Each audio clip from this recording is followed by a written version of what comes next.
my name is Kurt Hoffman, and I'm the author of the Human Experience Framework. I'm also the assistant professor of social work at Spring Arbor University.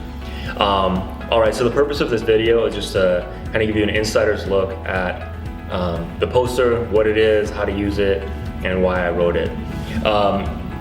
So quickly, just why I wrote it is because the nature of social problems that I, as a social worker, and many other people seek to try to deal with, address, and solve, and so forth, are said to be so complex. And oftentimes we kind of use that as a reason for why we're not able to make great progress or see efficiency, effectiveness.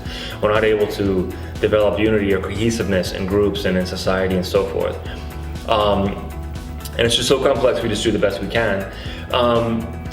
And also, there's not a lot of agreement on what a human society actually is, what's good for human society, what's not good for human society, what defines functional from dysfunctional or orderly from disorderly, that we're not all on the same page about this. So anyways, I just wanted to present a poster, present some material that can kind of stimulate our thinking to respond to those challenges that we have before us. So the two things that I had in mind that I wanted to achieve when I wrote this are to highlight the inherent relationship of human society and how it derives from human nature, and also the role of interpretation that is overlooked. In regards to interpretation, what does that mean? Well, it's through the lens of our worldview that we interpret our experiences. So we might have the exact same experience, we might go through the exact same thing, but because we may operate with different worldviews, different paradigms, different belief systems, we'll interpret that exact same experience differently. So it'll mean something different to us, and then we'll carry on accordingly, just because we interpret those things differently. So here we see kind of a natural relationship, a natural order that goes from our worldview to the solutions that we derive. So obviously, when we want to derive solutions to social problems or any kind of problem, it assumes there is a problem. So we have solutions, which assumes there are problems. And how we define a problem is based upon how we define a society and social problems, for example. So how we define a whole society, what's good for a whole society, and what societies need, and how they should work, and what kind of policies they should have in place, and how institutions should work well together, and how people should be treated in these societies, and all of these kinds of things is the basis. What's good for society is our moral basis for how we define a problem and how we come up with solutions to solve those problems. And then where does our view of society come from? What is a human society? And I suggest to you that the most basic and obvious nature of a society is a lot of humans in a given area. So how we define a single human being, how we define human nature of an individual is the basis for how we define a whole society of them.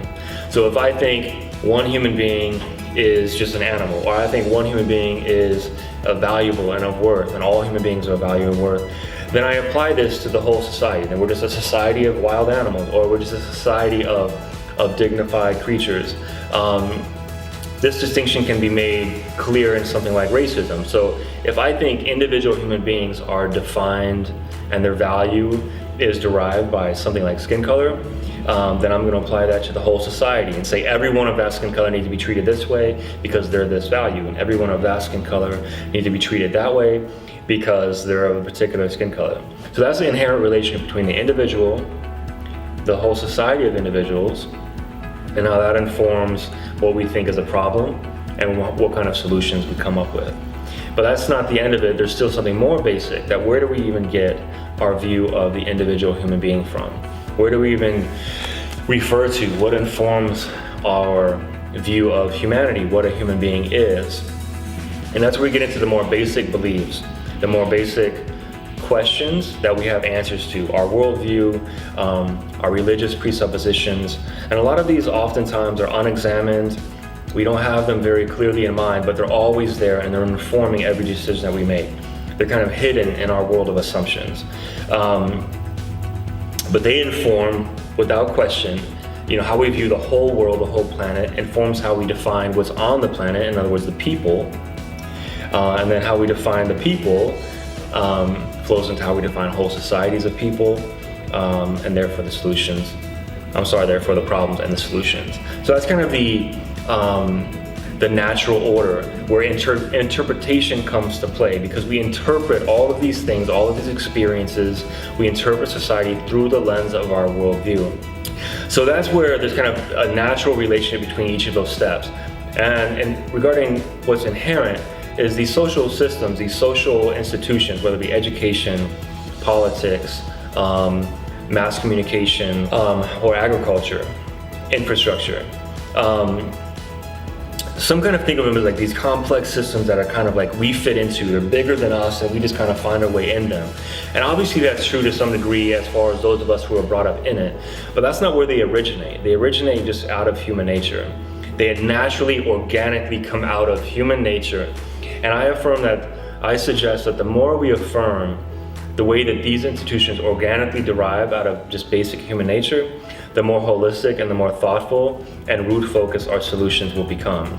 So just as an example, looking at agriculture, the entire system seems so complex, so crazy, so worldwide. Like we're trading mangoes for cherries and bananas for cucumbers all over the place, and there's semi-trucks and trains and cargo planes and big ships full of all this stuff that we're trading with each other all over the world. And it's so complex, it truly is.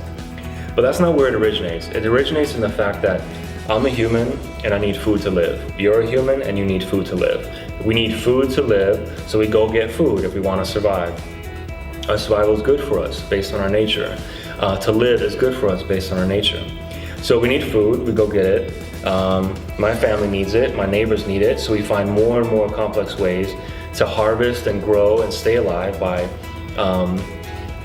growing foods and harvesting animals and doing that to stay alive. And humans are humans all over the world, and we all need this, so now we're able to trade. And as the earth is more and more populated, communities are more and more developed, this system becomes more and more complex. But again, it's all rooted in that basic human nature, just the basic fact that I need a sandwich, and if I don't get it, I'm gonna die, and so I need these things to live. And that's just kind of that basic building block, where these things, and where society itself, the complexity of society originate in the individual human person, the individual human being. So in using this poster and deriving social problems, or just helping you develop a more robust view of the human experience, I'm hoping this poster is useful to help you recognize that while different cultures are different, different communities truly are, different, we share differences, that we're still human and we still have these basic institutions in common. We just define them differently, prioritize them differently, operate things differently inside of them. And some of us might do things more correctly or more incorrectly, or right or less right, according to what human beings actually are. But that's beside the point, that we're able to start understanding these social problems by understanding the nature of human society in the first place, the nature of the human being, and the nature of the way we think about these problems, and how we even define them as problems. So going through the poster, you just start at number 1A, 1B, and recognize that each one builds on what comes before it. And so in this process, and you need to take your time with it and talk and have good conversations with anyone you can find of interest, and just let yourself develop and accumulate a more robust view of the human person, a more robust view of these social systems, the nature of society, the nature of culture, and how our worldviews inform not just the nature of these things, but how we interpret them and what they mean to us. With that derive solutions that are holistic, that include the human person, the nature of the human person, and the nature of society at large, that include human history, as well as families and the local and global environments, if you will.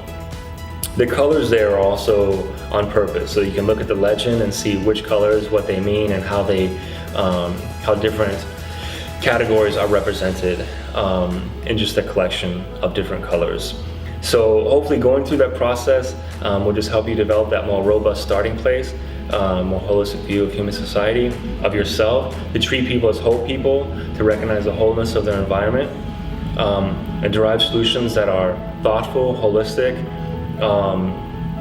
and also account for the root causes and account for the value, the worth, and the dignity of every individual human being in each society, in each culture around the world. So anyways, I hope that's helpful. Peace.